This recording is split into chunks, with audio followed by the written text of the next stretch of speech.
Magandang araw sa inyong lahat. Sa totoo lang, napaisip ako, ano nga ba ang magandang sabihin dito sa video na to? Ipapaliwanag ko ba kung paano lutuin ang sinigang? Ipapaliwanag ko rin ba kung ano ang dapat unahin, kung ang gulay ba o yung meat? Ipapaliwanag ko rin ba kung ano yung technique ng pagluto ng sinigang? At sa lahat ng mga tanong ng mga naisip ko, ang sagot ko doon ay hindi na. I-video mo na lang.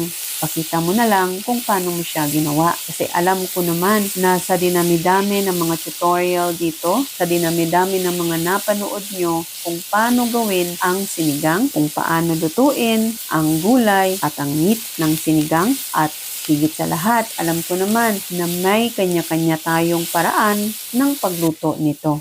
Lalo na dun sa mga mahilig magluto. I'm sure pa nga sa mga magagaling magluto, kaya marami silang mapupuna dito sa pagluluto ko. Kasi ako naman, mga home cook lang to. Ito lang yung mga pagkain na inihahanda ko sa family ko. But anyway, ang purpose ko sa paggawa ng video na to is to improve myself. Katulad nito, yung talking. At based sa experience ko sa mga previous videos ko, talagang inaabot ako ng 1 or 2 oras sa pag-voice over nito. Kaya ang ginagawa ko, pinagpapabukas ko na lang, o di kaya naman hindi ko na itinutuloy yung video. At isa sa magandang experience na natutunan ko dito sa pag-upload ng video is ang pag-edit. Hindi man ako expert, hindi man ako masyadong magaling, pero kahit papano napagtsatsagaan ko ang pag-edit ng mga videos ko.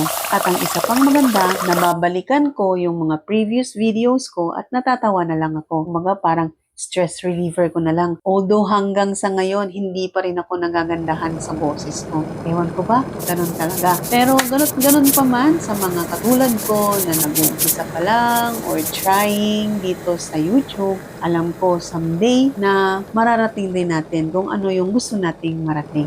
Kaya tuloy-tuloy lang tayo at i-enjoy lang natin ang process. Kaya sa mga nanonood nito, bago nyo po i-end, sana'y suportahan nyo ang aking munting channel by clicking the subscribe button, put a comment, at saka like na rin po yung video. O paano, hanggang dito na lang. And I just want to say thank you so much for staying with me and watching my video.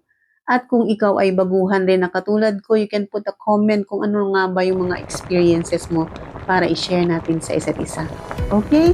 Hanggang sa muli. Bye-bye!